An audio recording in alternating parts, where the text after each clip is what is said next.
So hello guys, welcome back to my YouTube channel. आज की हमारी वीडियो रहेगी CHSL की स्ट्रेटजी पे कि कैसे उसको करना है। तो फ्रेंड्स, आप सभी को पता होगा कि CHSL के फॉर्म अभी अवेलेबल थे। इनफैक्ट हैं अभी कुछ वक्त के लिए, शायद लास्ट डेट अप्रैल ही थी। तो उसके बाद अब मई से प्रिपरेशन शुरू कर देनी चाहिए। जैसे जो लोग पहले से करते हैं उनका तो ठीक है, पर जिन लोगों ने अभी तक नहीं की प्रिपरेशन या फिर जो पढ़ के अब रिवीजन करने के लिए तैयार हैं, उन सभी के लिए एक छोटी सी स्ट्रेटजी वीडियो में ला रखा हूँ। और जैसा कि आप जानते हैं, आज है 4 मई 2024 और सबसे पहला जो CHSL का पहला एग्ज़ाम की डेट जो है एक्सपेक्टेड है वो 1 जुलाई है। ठीक है, 1 जुलाई 2024।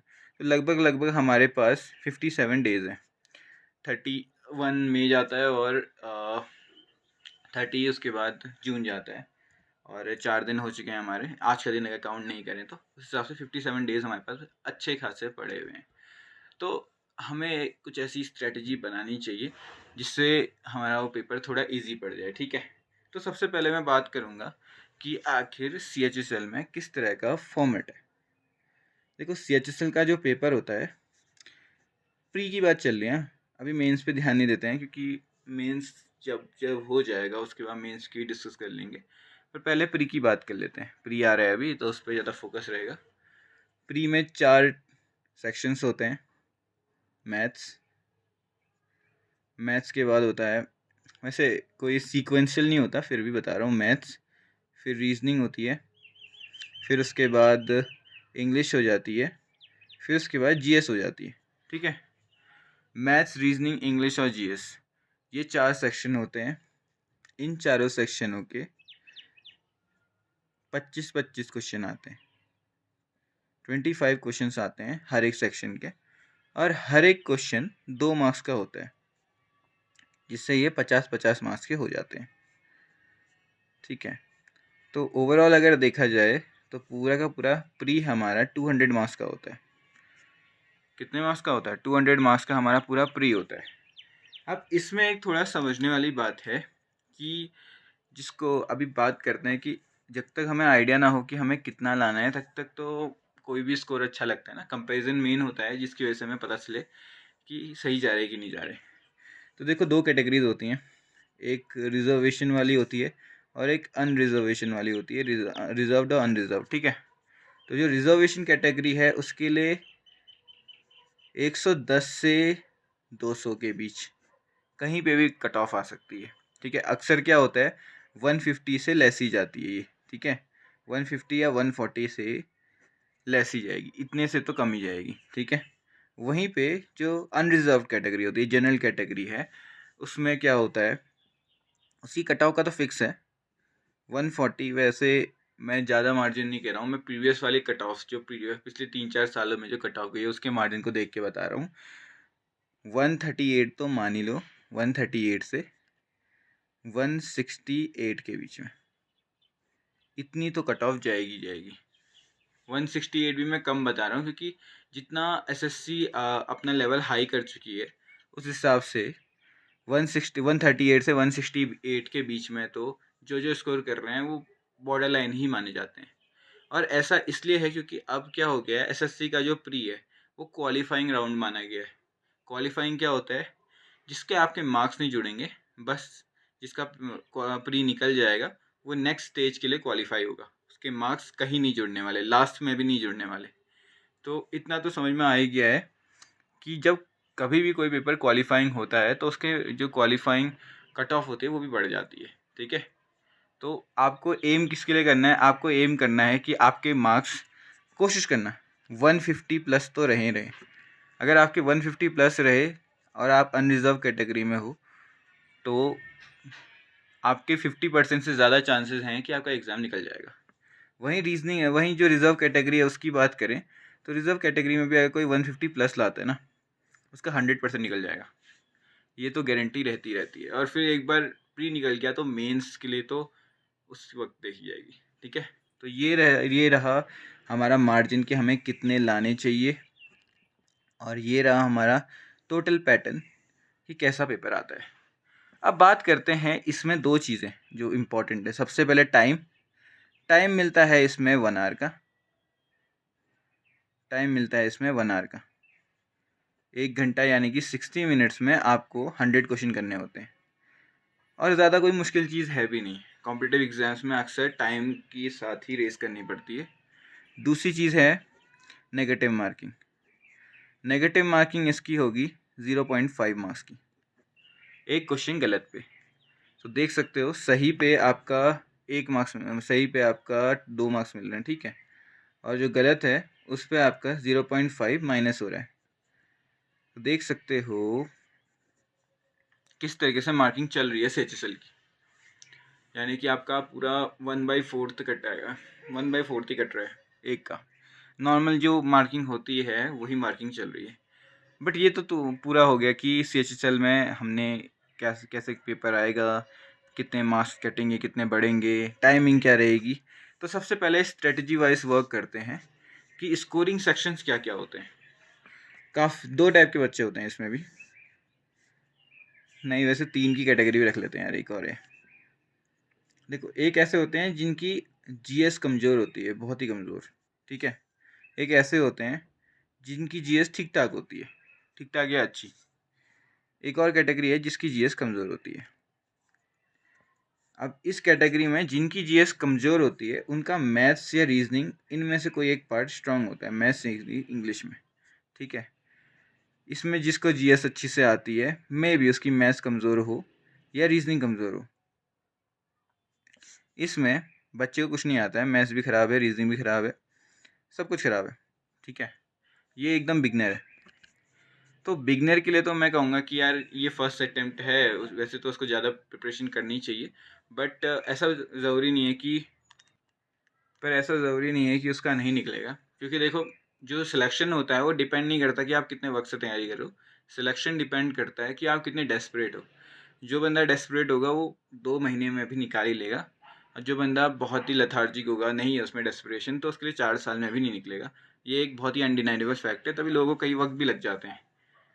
पहली बात तो उनको अप्रोच नहीं पता होती है, दूसरी बात वो उतने डेस्परेट नहीं होते हैं यार। डेस्परेट होना बहुत ज़रूरी है, कंसिस्टेंसी, हार्ड वर्क, मोटिवेट रहना हर टाइम, ये चीज़ें बहुत इंपॉर्टेंट रहती हैं। वरना किसी दिन आपने 8 घंटे पढ़ दिया, किसी दूसरे दिन आपने पढ़ा ही नहीं, तो ये आपकी स्टडी के साथ साथ आपकी प्रिपरेशन भी रूइन कर देते हैं, ख़राब कर देते हैं, ठीक है।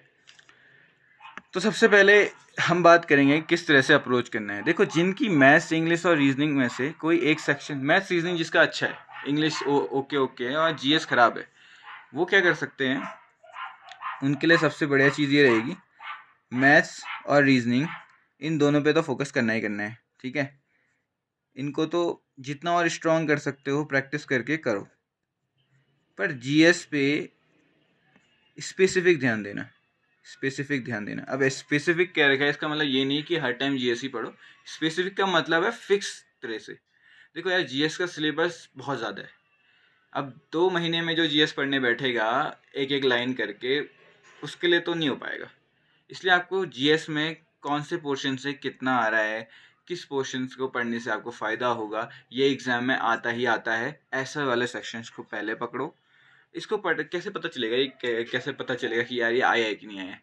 इसके लिए आपको प्रीवियस ईयर क्वेश्चंस, या फिर एक बुक आती है किरण पब्लिकेशन की, ठीक है, किरण पब्लिकेशन की GK की बुक आती है, या फिर ब्लैक बुक आती है, कोई भी पकड़िए और उसके प्रीवियस ईयर क्वेश्चंस का पैटर्न देखिए, किस पार्ट से, हिस्ट्री के किस पार्ट से कितना आ रहा है, साइंस से कितना आ रहा है, स्टैटिक्स से कितना आ रहा है।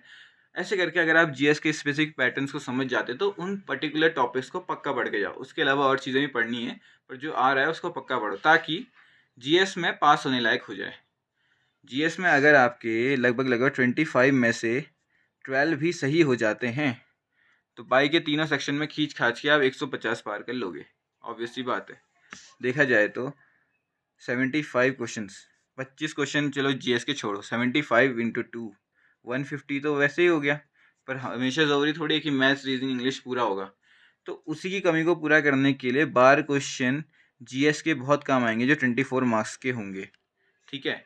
तो हमेशा याद रखना है, जिसकी GS वीक है वो सबसे पहले प्रीवियस ईयर क्वेश्चंस की मदद से कुछ ऐसे स्पेसिफिक टॉपिक्स पढ़ ले जो कि पेपर में पहले से आते हैं, और मैथ्स रीजनिंग इनकी भी कैसे प्रिपरेशन करनी है वो मैं बताऊंगा आगे, ठीक है।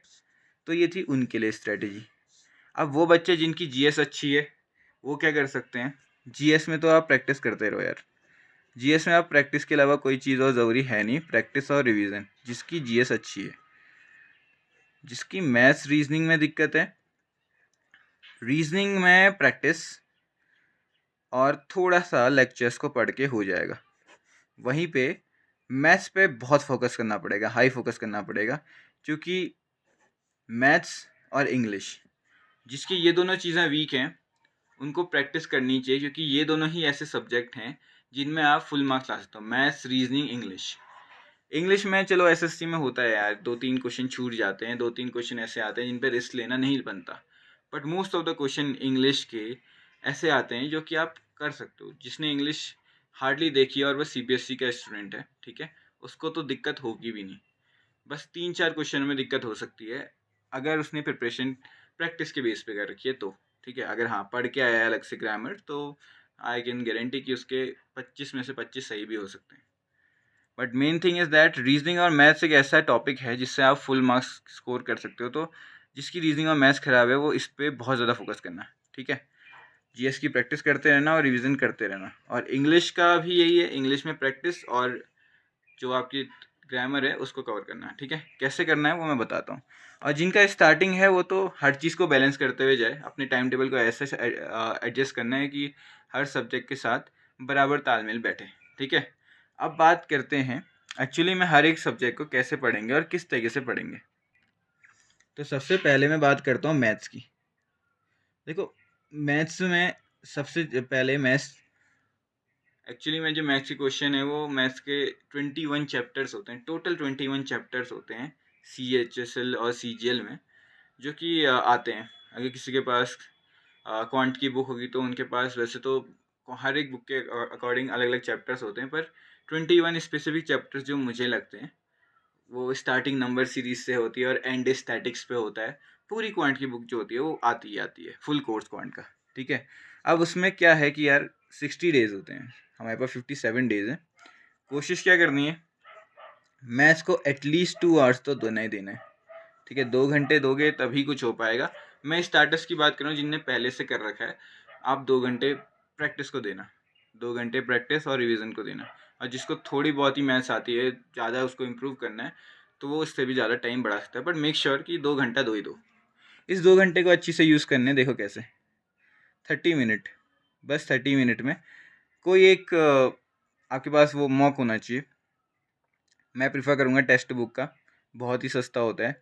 टेक्स्ट बुक के मॉक का क्या कर सकते हो आप, टेक्स्ट बुक के मॉक्स लो और उनके रिगार्डिंग ही बहुत सारे सेक्शनल जो हो सकते हैं। इससे आप क्या देख सकते हो, सेक्शनल ले सकते हो, सेक्शनल, टॉपिक वाइज, ठीक है। सेक्शनल और टॉपिक वाइज या फिर प्रैक्टिस, सेक्शनल, टॉपिक वाइज या प्रैक्टिस। जो सेक्शन होते हैं इसके 3-4 ऐसे सेक्शंस होते हैं, टेक्स्ट बुक में मिलते हैं।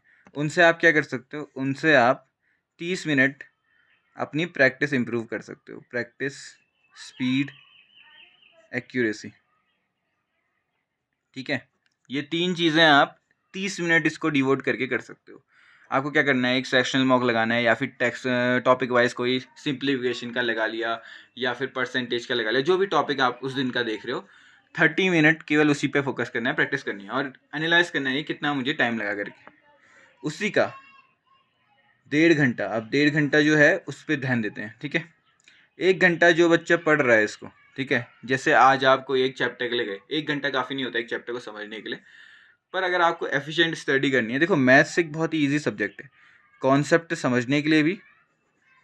जिसके पास अगर कोई बुक है, फॉर एग्जांपल आपके पास फास्ट ट्रैक की बुक है, मैथ्स की जो फास्ट ट्रैक की बुक होती है उसके कॉन्सेप्ट क्या होते हैं कि वो शॉर्ट शॉर्ट ट्रिक्स बताता है, ठीक है। तो अगर उनको कॉन्सेप्ट को गो थ्रू करना है तो ज़्यादा मुश्किल नहीं है यार, एक चैप्टर में आपको सारे रूल्स और ये सब पढ़ने में 1 घंटा ही लगेगा बस। अगर बहुत अच्छी से पढ़ते हो तो 1 घंटा लगेगा, उससे ज़्यादा नहीं लगेगा, और उस 1 घंटे में आप पूरा का पूरा कॉन्सेप्ट पढ़ लोगे। फिर भी अगर आपको ज़्यादा लगता है तो इस 30 मिनट में इन कॉन्सेप्ट को रिवाइज कर लेना या फिर नोट्स बना लेना, ठीक है। इसको जो 1 घंटा है उस 1 घंटे को रफ में यूज़ करना, रफ कॉपी पकड़ना, रफ कॉपी में जितना भी उसने बता रखा है, जो भी आपका सोर्स है, 1 घंटे में कोशिश करना है कि पूरा रफ में नोट डाउन हो जाए, और बाकी 30 मिनट उसका अच्छी से नोट्स बना लेना। वो नोट्स आपके एग्ज़ाम के 1-2 दिन पहले खुलेंगे और बहुत अच्छे से रहेंगे। 1-2 दिन पहले ही नहीं, जब आप दोबारा रिवीजन करोगे उस टाइम भी खुल सकते हैं, और बहुत ही सिस्टमैटिक होने चाहिए वो, कि हाँ टाइप वाइज होना चाहिए, कि जैसे आपकी जो सोर्स है उसने जैसे बताया वैसे होना चाहिए टाइप वाइज, ठीक है।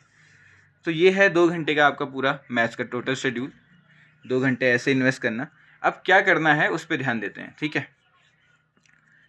देखो, पढ़ना है, और 30 मिनट, केवल 30 मिनट जो पढ़ा है, जो भी आपने प्रीवियसली पढ़ा है, उसी को 30 मिनट वहाँ पे मॉक देना है, ठीक है।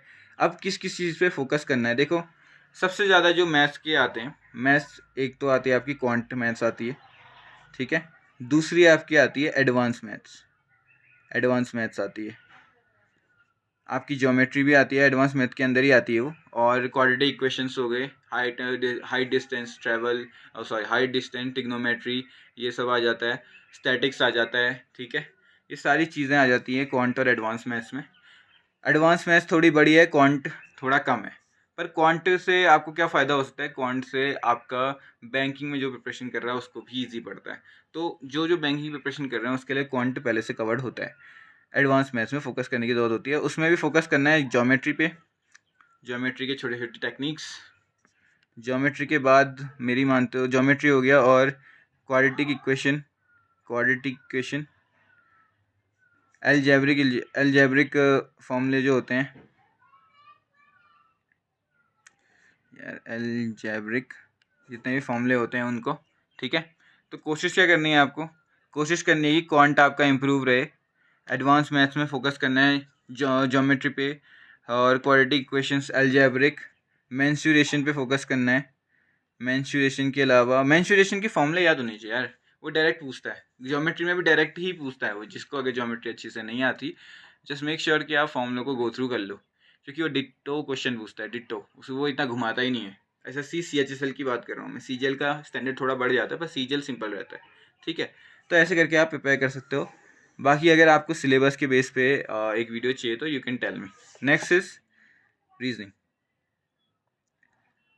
सबसे सिंपल और लगभग 23 से 25 मार्क्स स्कोर हो, 23 से 25 क्वेश्चन सही हो सकते हैं, यानी कि फुल भी ला सकते हो रीजनिंग में, और 23 मार्क्स तक तो ला ही सकते हो अगर इसको अच्छी से कर लोगे तो। मैथ्स में भी फुल ला सकते हो, मैथ्स में पर कोर्स पूरा होना चाहिए, और मैथ्स में तो कोशिश करना कि आपका जो सिलेबस है ना वो 40 डेज़ के अंदर पूरा हो जाए, 40 डेज़ के अंदर अंदर सिलेबस पूरा हो जाए, ताकि प्रैक्टिस को ज़्यादा टाइम दे सको मैथ्स की। रीजनिंग का क्या रहता है, रीजनिंग में गिने चुने टॉपिक्स होते हैं, आपको कुछ नहीं करना है। रीजनिंग में सबसे पहले सीधे जाओ टेक्स्ट बुक, या फिर कोई भी आपकी जो खुद की बुक है उसमें जाओ, और पर चैप्टर या टॉपिक से सीधे क्वेश्चन करना शुरू कर दो, जो क्वेश्चन नहीं समझ में आता है यूट्यूब में जाओ, यूट्यूब में उसका कॉन्सेप्ट पढ़ो, बहुत सारी वीडियोस पढ़ी हैं, ज़्यादा टाइम वेस्ट नहीं करना है, पर्टिकुलर कॉन्सेप्ट पढ़ो, वापस आओ, फिर प्रैक्टिस दो, अगला करो, नहीं समझ में आता है फिर यूट्यूब में जाओ, ऐसे करके आपका रीजनिंग अपने आप ही इम्प्रूव हो जाएगा। Reasoning is all about practice, जितनी प्रैक्टिस करोगे उतना ज़्यादा वो अच्छा हो जाएगा। रीजनिंग में आपको 1.5 घंटा देने की ज़रूरत है बस, काफ़ी लोग इसमें 1 घंटा भी देंगे वो भी चलता है, मोर देन इनफ है। रीजनिंग में इससे ज़्यादा टाइम की ज़रूरत है ही नहीं, ठीक है। रीजनिंग इतना ही होता है, रीजनिंग बहुत सिंपल होता है। रीजनिंग का मतलब है कि एक जेन्यून मेथड जो आप दिखा सकते हो सामने वाले को, यार ये बताने की ज़रूरत नहीं पड़ती है ज़्यादातर कि ये इसके कॉन्सेप्ट क्या है। हाँ, शॉर्ट ट्रिक थोड़ा समझने के लिए आप यूट्यूब जा सकते हो, कॉन्सेप्ट समझने के लिए यूट्यूब जा सकते हो, बस हो गया। तीसरा, इंग्लिश। इसकी जो स्ट्रेटजी है कि कैसे करना है, किस तरीके से पोर्शन कंप्लीट करना है, तो देखो 2 घंटे इसको पढ़ना ही पढ़ना। मैंने एक वीडियो बनाई थी कि how to complete English in SSC या फिर बैंकिंग में, वो वीडियो का लिंक मैं आपको डिस्क्रिप्शन में दे दूंगा, आप उसको गो थ्रू करना। इंग्लिश के कैसे किसको अप्रोच करना है ये उसमें सब लिखा है, इसमें वोकैब, रीडिंग कॉम्प्रिहेंशन और ग्रामर, इन तीनों सेक्शंस पे कैसे अप्रोच करना है, किसको ज़्यादा प्रायोरिटी देनी है, किसको कम देनी है, सब आपको मिल जाएगा। आप जाइए, ये आई बटन पे या डिस्क्रिप्शन पे होगा वो link, go through that and आपको समझ में आएगा क्या करना है करके, ठीक है। मैं लास्ट के वीडियो के एंड में भी आपको वीडियो का डिस्क्रिप्शन भेज दूंगा, ठीक है। नेक्स्ट इस 2 घंटे में क्या करना है, वही मैथ्स की तरह 30 मिनट प्रैक्टिस करनी है। कहाँ से, अब मैं ये बता रहा हूँ, ठीक है, 30 मिनट प्रैक्टिस करनी है टेक्स्ट बुक से, ठीक है। और किसकी प्रैक्टिस करनी है ये सारी चीज़ें आप डिसाइड करोगे। वो रीडिंग कॉम्प्रिहेंशन हो सकता है, ग्रामर हो सकता है, या फिर वो हो सकता है आपके वोकैब। इन तीनों की प्रैक्टिस करनी है और आप उस वीडियो को पक्का गो थ्रू करना, आपको ही पता चलेगा कि किसको कहाँ कब करना है करके, ठीक है। और उसमें भी इतना तो कॉन्सेप्ट पे लगाना ही लगाना खर्चा, हालांकि उस वाले मेथड से भी देख सकते हो, ठीक है। Last is about GS. यार जीएस बहुत ही ज़्यादा डिस्ट्रीब्यूटिव है। सबसे पहले जीएस में आता है आपका GK statics, general science. General science के अंदर पड़ जाता है आपका, जनरल साइंस में आगे क्या क्या आ जाता है, हिस्ट्री आ जाती है, ज्योग्राफी आ जाती है, पॉलिटी आ जाती है, इकोनॉमिक आ जाती है, और उसके बाद और जीके में क्या आ गया, स्टैटिक हो गई, नॉर्मल जीके हो गई, साइंस हो गई। साइंस में भी आपका आता है फिज़िक्स, केमिस्ट्री, ठीक है। ये आपका मोटा मोटा हिसाब रहता है, और एक और बायो, फिजिक्स केमिस्ट्री और बायो, ठीक है। ये आपका मोटा मोटा हिसाब रहता है जीएस का। और जीएस को समझने का थोड़ा इजी पड़ जाता है कब, जब आप फोकस करो जिससे आपका ज़्यादा आ रहा है। देखो जिसको जीएस बिल्कुल नहीं आती ना, अच्छा एक और चीज़ है जीएस की, वो है करंट, ठीक है। जिसको जीएस को ज़्यादा कुछ नहीं आता ना, उसको मैं बता दूं कि स्टैटिक का पोर्शन बहुत इंपॉर्टेंट रहता है। स्टैटिक के अलावा साइंस का पोर्शन बहुत इंपॉर्टेंट रहता है। स्टैटिक से ही गिने चुने 8 से 9 क्वेश्चन आ जाते हैं, और अगर आपकी किस्मत ख़राब नहीं है तो। और साइंस का पैटर्न देखा जाए तो साइंस से फिजिक्स के 2, केमिस्ट्री के 2, बायो के 2, लगभग इनके 5 से 6 क्वेश्चन आते हैं, ठीक है। 5 से 6 क्वेश्चन आते हैं, तो इनके कंबाइंड जो स्टैटिक और साइंस होती है ना, उससे 12 से 13 क्वेश्चन बन ही जाते हैं, 12 से 13 क्वेश्चन, ठीक है। हिस्ट्री से 2, ज्योग्राफी से 2, पॉलिटी से 2, इकोनॉमिक्स से 2, और करंट अफेयर के 3-4 उनसे भी आते हैं। देखो 13-14 ऐसे करके रहता है। स्टैटिक्स और साइंस इन दोनों का पोर्शन 13 से 12 मार्क्स का, 12 क्वेश्चंस का रहता है। वहीं जीएस और करंट का पोर्शन मिला के आपका 12 या 13 क्वेश्चंस का रहता है, ऊपर नीचे रहता है पर रहता है ऐसा ही है, ठीक है। तो फोकस उसी पे करना है जिससे करना है करके, जिससे आपके मार्क्स जितना ज़्यादा अच्छी से हो पाएंगे सॉल्व। मैं जीएस का आपको स्ट्रेटजी इसलिए नहीं बताया क्योंकि ये बहुत बड़ा जाएगा, ठीक है। इसकी स्ट्रेटजी मैं किसी और वीडियो पे बताऊंगा, बट मैं अभी आपको इतना ही कहूँगा कि जीएस पर अगर आपको फोकस करना है तो सबसे पहले जो स्टार्टर्स है वो स्टैटिक पे और साइंस पे फोकस करना शुरू करें, और उसमें भी PYQs देखो, ठीक है। वो आपके लिए ज़्यादा बेनिफिशियल रहेंगे। उसके अलावा जीएस की जो स्ट्रेटजी होगी वो कंप्लीट स्ट्रेटजी में नेक्स्ट वीडियो पे लाऊंगा, या फिर एक वीडियो शॉर्ट बनाऊंगा, उस पर बता दूंगा कौन सा पोर्शन कितना ज़्यादा आता है, क्या क्या ये करना है और कैसे करना है। इंग्लिश की वीडियो आपको मिल जाएगी वीडियो के एंड पे। तो होप सो आपको ये वीडियो अच्छी लगी हो। जो भी CHSL के लिए प्रिपरेशन कर रहा है, गो थ्रू दैट वीडियो और अच्छी से डीप एनालाइज करो खुद को। और हाँ, एक बहुत इंपॉर्टेंट चीज़ जो वीडियो के एंड में आपको बताने जा रहा हूँ वो ये है कि देखो भैया, आप कितना भी पढ़ लो, कितना भी इन चारों सब्जेक्ट को मान लो आपने बहुत अच्छे से पढ़ लिया, तब तक आपका पेपर नहीं निकल सकता जब तक आप प्रीवियस ईयर क्वेश्चंस को अच्छी से ना कर दो। तभी टेक्स्ट बुक का पास बहुत इंपॉर्टेंट होता है, क्योंकि उसमें बहुत कम रेट पे आपको सारे के सारे प्रीवियस ईयर मॉक टेस्ट ये सब चीज़ें मिल जाती हैं। आप प्रीवियस ईयर सॉल्व करोगे तो प्रीवियस ईयर से फ़ायदा क्या है कि एसएससी में प्रीवियस ईयर क्वेश्चन रिपीट होते हैं। ये सबसे बेनिफिशियल चीज़ है, किसी पेपर में नहीं होता ऐसा। एसएससी में प्रीवियस ईयर क्वेश्चंस रिपीट होते हैं। अगर आप एसएससी में प्रीवियस ईयर क्वेश्चंस को अच्छी से बना लोगे ना, अच्छी से, तो मेक श्योर करना कि आपका जीएस इन सब में और उससे ज़्यादा अच्छे मार्क्स आएंगे, ठीक है। आप खुद ही देखना, इस तरीके से प्रिपरेशन करोगे आपकी प्रिपरेशन और टाइम से अलग होगी और साथ ही साथ मार्क्स भी अच्छे आएंगे, ठीक है। तो कुछ भी हो जाए, पढ़ने के साथ साथ PYQ शुरू करना, और वो PYQ कब से देने हैं मैं भी बता देता हूँ, ठीक है।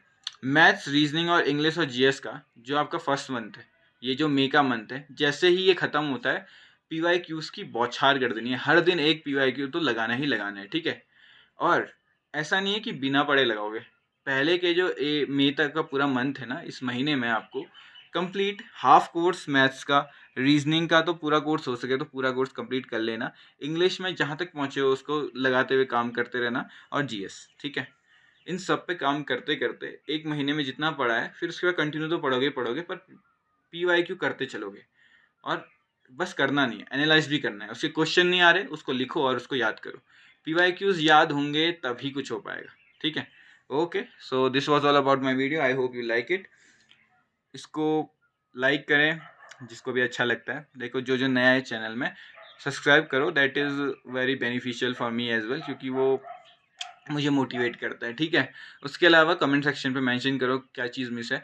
जो चाहते हैं कि जीके पे एक अच्छी सा डीप एनालाइज वाली वीडियो बननी चाहिए, मुझे मैसेज करो, ठीक है। उसके अलावा कोई और वीडियो बनानी है किसी के रिगार्डिंग तो बता देना मुझे, ठीक है। Thank you.